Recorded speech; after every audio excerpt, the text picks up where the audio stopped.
Daniel capítulo 1. Nesses dias de festejos, entre aspas, aí, do povo brasileiro, que é uma festa falsa, que diz que é alegria, mas no fundo é pura frustração e tentativa de enganar a si mesmo. E igrejas entram para essa ideia aí de fazer evangelismo. Isso tinha meio que parado um pouco. E aí essa semana teve um debate grande. Uma igreja de Belo Horizonte vai ter um bloco lá para o carnaval lá em Belo Horizonte, um bloquinho. Isso que é para evangelizar, né? E aí a gente tem desafios de ter uma vida pura no mundo tão impuro, de ter uma vida honesta no mundo cheio de falcatruas. A gente é desafiado o tempo todo. O que a gente precisa para viver de fato essa realidade? Viver o padrão segundo Deus, sem ser influenciado pelo mundo. Uma das características dos últimos dias vai ser a semelhança com os dias de Noé. E os dias de Noé eram dias também de muita corrupção, muita imoralidade, muita violência, muita maldade. E Deus toma uma decisão radical. E muita incredulidade, sobretudo, né, nos dias de Noé. Aí Jesus diz que um dos sinais dos últimos dias vai ser exatamente esse tipo de vida. Então, para você que é crente, que nós somos crentes, não é fácil ser puro no meio de tanta sensualidade. E com o advento da internet, a coisa ficou muito mais exposta, muito mais escrachada. Assuntos que eram conversados no privado, hoje eles são tratados em público. Coisas realmente que fazia parte da vida das pessoas, mas que não eram compartilhadas. Não é fácil ser honesto quando você está envolvido ou rodeado de tanta gente vivendo na picaretagem. Ouvindo um corte de um podcast, o camarada perguntou assim: da onde veio a fortuna do fulano? Ele teve 2 períodos de mandato político e é milionário. Aí o outro diz: não, mas ele viveu, estava no topo da lista aí em 2 anos, 2 mandatos, seja lá como prefeito, como governador. O cara diz: não, mas se você soma, tinha que ser muito esperto a fazer isso. Então a gente vive assim, todo mundo querendo tirar vantagem, dentro da igreja, fora da igreja. Então como é que a gente vai ser honesto num mundo cheio de picaretagem? Ser íntegro no trabalho. Conheço uma pessoa que estava dizendo a semana passada, o ambiente onde ela trabalha, tem umas pessoas lá que vão só até quarta, meio-dia. Mas a semana toda. Elas têm que trabalhar 5 dias. E elas são vistas como: rapaz, ali fulano é esperto, viu? Fulano é sabido.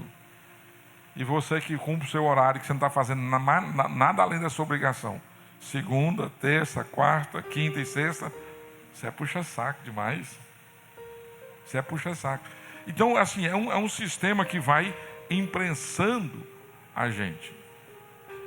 E é aquele desafio do salmista, do Salmo 73, essas pessoas aparentemente espertas, parece que cada vez está melhor, mais rica, mais saudável, se dando bem, mais e mais. E aí estamos nós, crentes em Jesus Cristo, com o desafio de viver o padrão de Deus num mundo que não dá nenhuma importância. Agora, é bom a gente lembrar que nós não somos, na história do cristianismo, a única geração Nós não somos a única geração que teve esses desafios. A vida de Noé não foi fácil. Mas o que dizer da vida de Daniel? Um rapaz jovem, talvez 15, 16 anos, no máximo 17, que foi arrancado da sua casa, do seu convívio familiar, e foi levado para a Babilônia. Idolatria, prostituição e todo tipo de problema que você pensar, ele foi colocado exatamente para viver naquele mundo pagão. Ele foi desafiado a viver o padrão de Deus, onde ele era rejeitado, como pessoa e cuja fé, porque a fé dos judeus era monoteísta. E era só os judeus que tinham essa perspectiva. O mundo era politeísta. Mas a Bíblia afirma que Daniel e os seus amigos não só suportaram as pressões do contexto em que eles estavam, como eles decidiram, antes e acima de qualquer coisa, agradar a Deus do que aos homens. Versículo 8. Resolveu Daniel, 1:8, firmemente não contaminar-se com as finas iguarias do rei, nem com o vinho que ele bebia. Então pediu ao chefe dos eunucos que lhe permitisse não contaminar-se. Então ele decidiu. E no final do capítulo, nós observamos que Deus abençoou essa decisão que ele fez. Depois do período em que eles ficaram seguindo uma dieta não oferecida a pagãos, eles eram mais robustos, eles tinham uma aparência melhor do que os outros. E o que explica não é só uma dieta, né? Eu sei que teve um pastor que inventou a dieta de Daniel, e ele vendeu milhares de livros, ficou rico com a dieta de Daniel, né? Agora Daniel não diz, só diz o geral, né? E ele achou um jeito aí e ganhou muito dinheiro vendendo livro a dieta de Daniel, mas não diz claramente quais são os detalhes. E o milagre não está na comida apenas. O milagre está no fato deles terem decidido agradar a Deus e o Senhor abençoá-los com isso. Essa história estabelece o seguinte princípio: se você decidir honrar a Deus, vivendo segundo o padrão dele, Ele vai honrar você diante do mundo. Agora, a forma como Deus vai honrar você não significa que vai ser de acordo com aquilo que você quer, mas é segundo o padrão de Deus também. Mas se você decide, nesse mundo conturbado, pecaminoso, a viver o padrão de Deus, Deus vai honrar você. Em alguns casos, algumas pessoas perderam a vida por causa disso, mas não significa que elas foram desonradas. Daniel, ele foi preservado, e ele viu Deus honrando a vida dele. Algumas características de pessoas que fazem essa decisão. A primeira característica é que elas nem sempre são acompanhadas pela maioria. Então, se você decide agradar a Deus, viver o padrão de Deus, mesmo num mundo contaminado, não espere que uma multidão vai compartilhar contigo da mesma ideia. Se prepare para fazer isso, às vezes, sozinho, solitário. Às vezes pode ser no contexto da família, pode ser no contexto do trabalho, e às vezes até igrejas. Mas não espere que uma grande multidão. Você percebe aqui logo no início do capítulo 1, versículo 1 e 2, temos assim, no ano 3º do reinado de Joaquim, rei de Judá, veio Nabucodonosor, rei da Babilônia, a Jerusalém, e a sitiou. O Senhor lhe entregou nas mãos a Joaquim, rei de Judá, e alguns dos utensílios da casa de Deus. A estes levou-os para a terra de Siná, para a casa do seu Deus, e pôs na casa do tesouro do seu Deus. Então, percebe aqui nesses versículos que muitas pessoas já estavam em idolatria. E Daniel e seus amigos já tinham recusado isso. Eles não se tornaram fiéis a Deus na Babilônia. Eles já tinham esse valor aqui. O povo de Judá estava desviando dos dias de Joaquim da verdade de Deus. Eles estavam se entregando à idolatria, né? E os reis eram maus e o povo não dava ouvidos às vozes dos profetas. Então os reis tinham um coração inclinado para o pecado e os profetas eram solitários. Eram vozes clamando no deserto, porque o povo não dava ouvido, o povo não dava atenção. Aí veio o cerco da Babilônia, 605, provável antes de Cristo, foi quando Daniel foi levado, foi a primeira invasão da Babilônia, né? Então o povo tinha a falsa ilusão, porque Israel e Judá tinham o templo, eles estavam guardados. Eles achavam que aquilo era como se fosse um amuleto. Não importa como eu vou viver, mas o templo está aqui, a garantia de presença e poder de Deus. E aí Deus permitiu que Nabucodonosor viesse e levasse os utensílios, as coisas principais do templo, arrancasse ali, né? Então Deus os entregou. Toda vez que o povo se rebela contra Deus, a gente pergunta assim: por que Deus não vai lá e quebra a rebeldia do povo? Você quer ser rebelde, Deus entrega ainda mais a rebeldia, mais ainda a feitiçaria, mais ainda a imoralidade, mais ainda a idolatria. Não significa que Deus não está reinando sobre o mundo, mas significa que Deus os entregou. Romanos 1 fala muito bem disso, quando Paulo diz que Deus, tendo se revelado aos homens, eles escolheram adorar a criatura do que o Criador. E aí foram por um mundo de pecado cada vez mais distante de Deus. E o que é que Deus faz? Deus os entrega ainda mais à imoralidade, ainda mais à idolatria. E isso quer dizer que vai aumentar. Se a gente acha que está ruim, vai piorar. Aí não tem otimista que dê jeito. Não é nem questão de ter um temperamento otimista que vê esperança em tudo. Antes da vinda do Senhor Jesus, o mundo vai viver um caos. E a razão é porque Deus os entregou aquilo que eles queriam.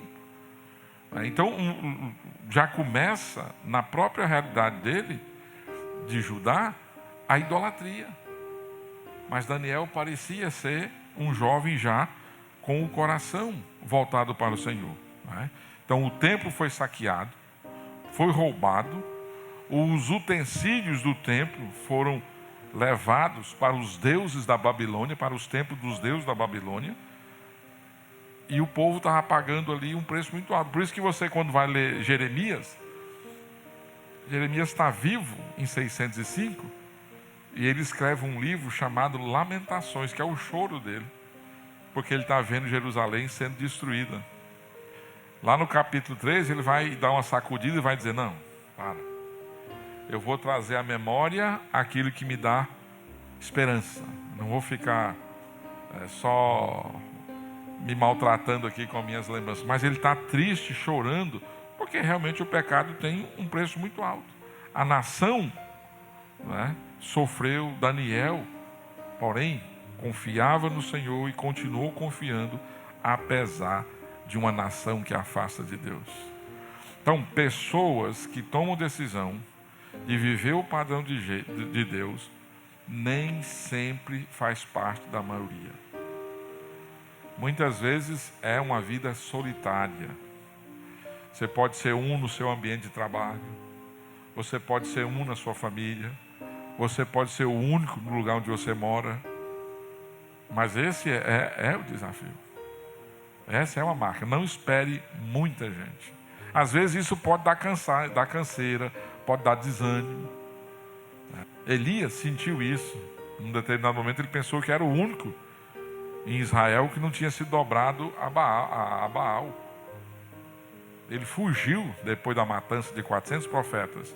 Ele disse: Senhor, por que só eu? Eu quero morrer também. Meus antepassados. Aí Deus diz: não. Deus tinha reservado. Deus diz: ei, não. Eu guardei 7.000, acho que é 7.000, que não se dobrou a Baal. Você não está sozinho. Mas a leitura que ele fez é como se ele estivesse só, buscando fazer a vontade de Deus, guardar o padrão de Deus. Então, mesmo que seja único, não abra mão de seguir o padrão de Deus na sua história.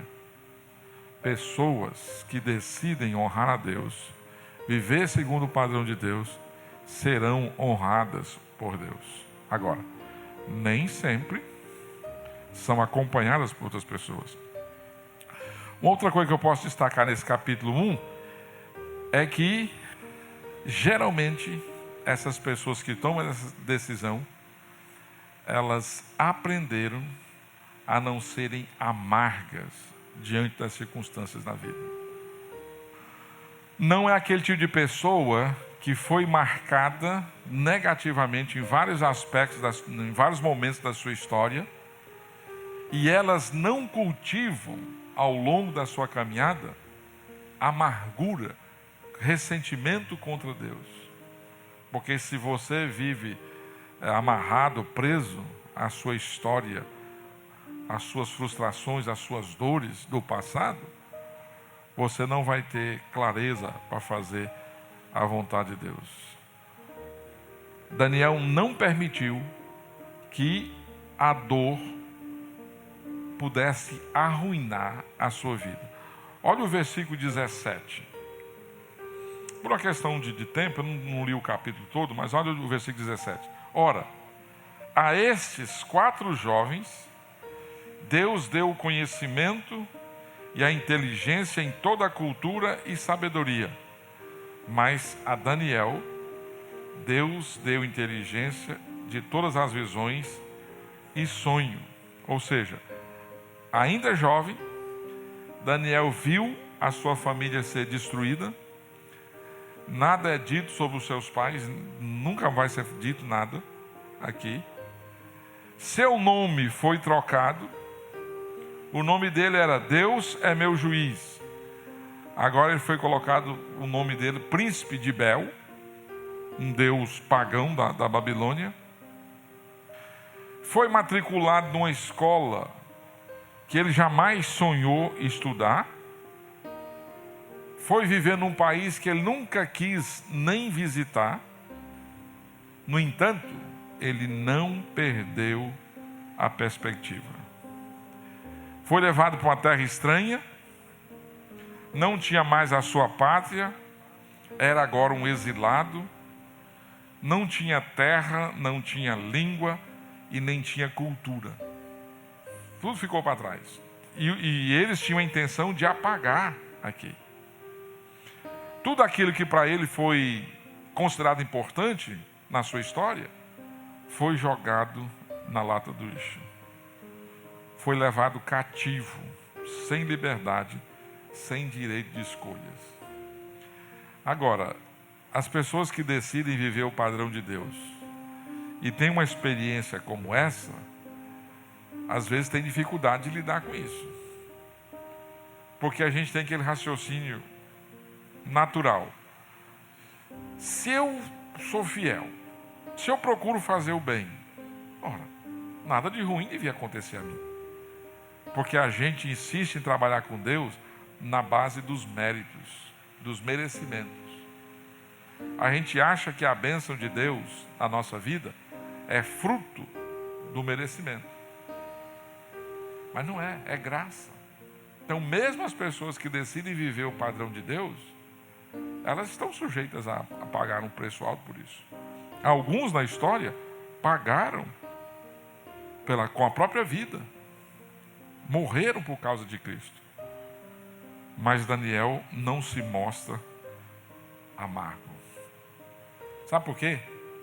Porque a fé é um dom de Deus que fica guardado no coração da gente. Você pode ser arrancado da sua casa. Você pode ser arrancado do seu país.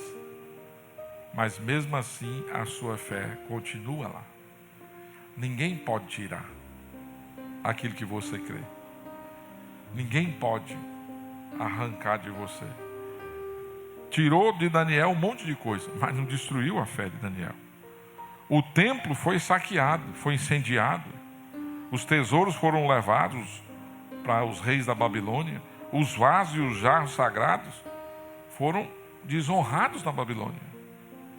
Não tinha altar, não tinha a lei, não tinha os sacerdotes, não tinha os profetas, não tinha os cânticos de Sião, ou seja, nada. Mas nada disso foi capaz de apagar do coração de Daniel a convicção de quem Deus é. E ele preferiu esperar em Deus do que se amargurar com Deus. Deus é soberano. Deus está no controle. Deus não me abandonou. Eu vou continuar vivendo o padrão de Deus. E olha que as coisas não estavam claras ainda. Daniel não sabia o que ia acontecer. Quando a gente vai ver Daniel na cova dos leões, provavelmente ele tinha 80 anos ali. Agora, se você pegar que ele chegou com 16 anos, então se passaram mais de 60 anos. E o camarada continua com as mesmas convicções. E arma uma cilada para ele, para o rei, na verdade. E ele acaba indo injustamente para a cova dos leões. Mais uma vez, Deus honrou ele. Deus honrou Daniel. Mas aquilo que foi construído pelas mãos do Senhor na nossa vida, ninguém pode tirar. Um ambiente hostil, um ambiente impuro, um ambiente insalubre ou qualquer coisa parecida, não tira. Não é? E ao invés de você ficar ressentido, amargurado com Deus, achar que merece demais e está sendo injustiçado, reafirme a sua fé. Reafirme a sua confiança na soberania de Deus. De entender que Deus tem propósito, que Deus tem plano e ninguém vai poder frustrar o plano de Deus para a sua vida. Então Daniel, ao invés de ceder ao natural do coração, ressentimento, amargura com Deus, ele reafirma as convicções dele. Então, Deus vai honrando. Outra coisa que a gente percebe aqui, as pessoas que decidem viver segundo o padrão de Deus, elas nunca renunciam à decisão de uma vida pura. O versículo 8 que nós já lemos, né? Resolveu Daniel no seu coração firmemente não contaminar-se com as finas iguarias do rei, nem com o vinho que ele bebia.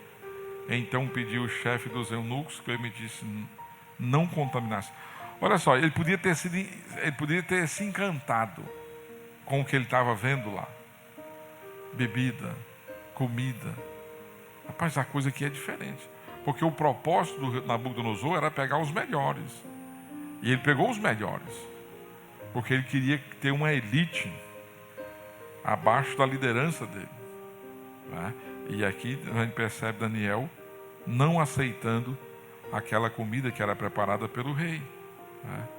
Agora, por quê? Porque antes de ser comida, ela era oferecida aos deuses, oferecida em sacrifício, em adoração. Então criava-se ali uma ligação pactual com o Deus que ele estava adorando. E o Daniel diz, não, mas eu tenho um Deus, eu tenho a quem adorar, eu não posso me contaminar com isso. Né? E isso foi desafiador, porque aquela palavra dele trazia risco de vida para ele e até mesmo o homem que aceitou aquela proposta, que ele tinha responsabilidades. Então representava um risco de vida ele decidir não contaminar-se diante daquilo. E pelo que a gente entende e vai ver mais na frente, se o homem não aceitasse, não tenha dúvidas que Daniel não ia comer. Porque no capítulo 4 tem aquele adoração ao rei, lembra da Nabucodonosor? Aí vai tocar a trombeta, todo mundo tinha que se curvar para adorar o rei. E aí os amigos de Daniel, Sadraque, Mesaque e Abednego, ficaram lá em pé. Agora, se você está num pátio e vê uma multidão de gente ajoelhada com o rosto entre os joelhos, é muito fácil você ver quem está em pé, não é não? Mas o rei era bondoso. Vamos fazer o seguinte: eles não ouviram direito, esses meninos aí estão com problema de audição. Vou tocar de novo a trombeta, certo? Ensaiou, tocou-se a trombeta. O que os rapazes fizeram? Intactos. E disse assim: Nabucodonosor, nós não vamos nos curvar diante de você em adoração. Se vamos morrer ou não, é problema de Deus. Estou usando minhas palavras, mas a ideia era essa. Mas fica você sabendo que nós não vamos dobrar. Olha, enquanto as pressões estão chegando assim, perto da gente, ou às vezes até tirando algum bem, alguma coisa, a gente vai aguentando. Mas quando a vida começa a ficar em jogo, o instinto da gente abre mão. E eles poderiam ter combinado assim: não, quem sabe a gente só dobra, mas Deus sabe que o nosso coração não está nisso aqui, só para preservar. Mas eles não. E aí o Nabucodonosor e a turma dele ficou enfurecida. Aí tinha umas fornalhas lá, bem aquecidas. Ele diz: quero 4 vezes mais esse negócio aí. E era tão quente aquela fornalha que os camaradas que carregaram eles para jogar dentro morreram queimados. Só que quando Nabucodonosor olha o sistema de câmera que tinha lá pelo celular, quando ele olha, jogou 3. Sepa, tem 4 ali. Tem 4. Como é isso? Jesus, o anjo do Senhor, no Antigo Testamento, veio esfriar aquela fornalha para preservar os servos dele. Decisões de agradar a Deus. Se você decide honrar a Deus diante dos homens, Deus vai honrar você. Não sei se vai ter que ter uma fornalha, uma coisa espetacular, mas Deus vai. Deus vai. Né? A dor do passado não impediu que esses rapazes aqui decidissem abandonar ou esquecer dessa escolha que eles fizeram. Além de representar risco, essa situação também representava perder alguns privilégios. Se eles estavam sendo resistentes em adotar a iguaria do rei, toda aquela coisa, algum olhar diferente teve. Uma observação dobrada aqui. Né? Agora, ele só resolveu fazer aquela decisão por causa do desejo de ser fiel a Deus. Parece que eles adotavam aquele lema que é mais importante agradar a Deus do que ser feliz, do que estar bem, do que estar seguro. Porque sem segurança, sem fidelidade a Deus, não tinha valor. E Nabucodonosor reuniu aquela turma e colocou aquele grupo para viver uma vida de rei. Melhor instrução é daqueles rapazes. Eles não precisavam passar pelo Enem. Entrava direto no curso. O melhor curso que tinha. A melhor preparação que podia ter. Emprego no primeiro escalão. Nada de escravidão, nada de subemprego, nada disso. Com todas as regalias. Parecia uma proposta irrecusável. Parecia um negócio espetacular.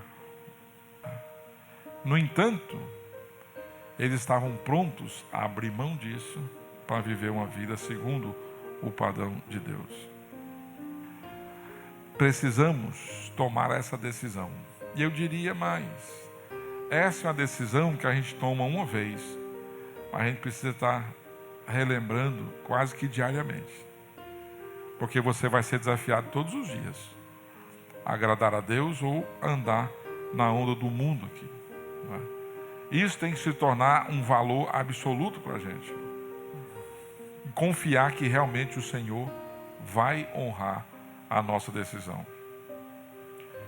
É preciso que você esteja convencido pela palavra de Deus que Deus vai abençoar a sua vida pelo fato de você ser fiel a Ele. No verso 11, então disse Daniel ao conselheiro-chefe, a quem o chefe dos eunucos havia encarregado de cuidar de Daniel, Ananias, Misael, Azarias. 12. Experimenta, peço-te os teus servos 10 dias, que se nos dê legumes a comer e água a beber. 10 dias. E ele estava aqui não negociando a fidelidade dele. Ele estava desafiando o homem a fazer um teste com eles. E ele faz isso com muita convicção. Ele tinha certeza. E olha só, Israel não tinha essa dieta de legumes, não. Israel comia carne. Deus sempre instruiu o povo a comer carne. E é um parênteses, mas eu vi um nutricionista outro dia dizendo o seguinte: essa besteira de falar que carne faz mal, a carne salvou a humanidade. Eu disse, olha, a mulher sábia. Ela diz assim que quando a humanidade começou aprendeu a comer carne, permitiu a perpetuação da espécie. E ela questionando o vegetarianismo, né? Mas aqui, Daniel, ele só não queria contaminar. Não é que ele estava rejeitando comer carne. Não tem nada a ver.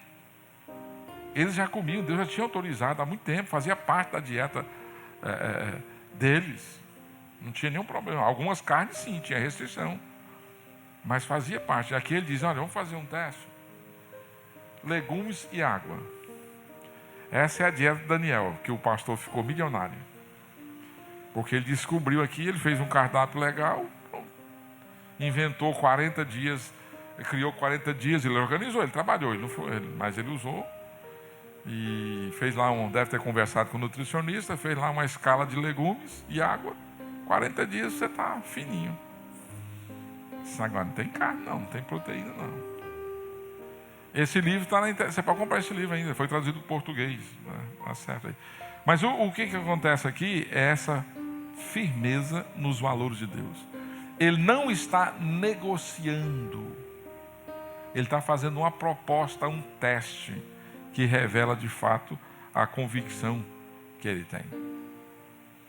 Eu acho muito oportuno a história de Daniel para esses nossos dias. Que nós somos bombardeados o tempo todo a fazer, a ceder, a se corromper, quer seja por dinheiro, quer seja por prazer, quer seja por posição.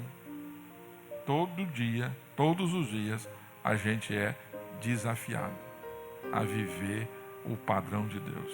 Mas eu quero que você saiba que se você decidir honrar a Deus, vivendo segundo o padrão dele, ele vai honrar você com bênçãos espirituais. Daniel foi abençoado. Mas a gente conhece o resto da história. Ele foi primeiro, só abaixo do imperador. E mesmo saindo o domínio babilônico, depois vem os medos e os persas. Daniel vai pegar um pouco ali também, né? Mas entre os medos e persas, o famoso que a gente conhece é Neemias, que vai reconstruir os muros de Jerusalém, que vai permitir que eles voltem para a terra. Mas vão ser 70 anos de cativeiro. Mas Deus honrou a decisão de Daniel. Você já pensou nisso e no seu coração diante de Deus? Você já fez essa decisão? Pai, eu quero te agradar em todas as coisas. Eu decido, na dependência do Senhor, a viver segundo o padrão do Senhor. Conto com a tua graça. Me sustenta, Senhor, nesse propósito. E Deus vai abençoar a sua vida. Deus honra aqueles que o honram. Daniel foi maior do que a Babilônia. A Babilônia caiu. E Daniel, de pé. O Império Babilônico caiu e nunca mais foi reerguido. Os medos e os persas vieram e dominaram. E acabou-se Babilônia. Nunca mais reerguida. Caiu. Mas Daniel ficou de pé. Se você decidir viver segundo o padrão de Deus, Deus vai abençoar a sua vida.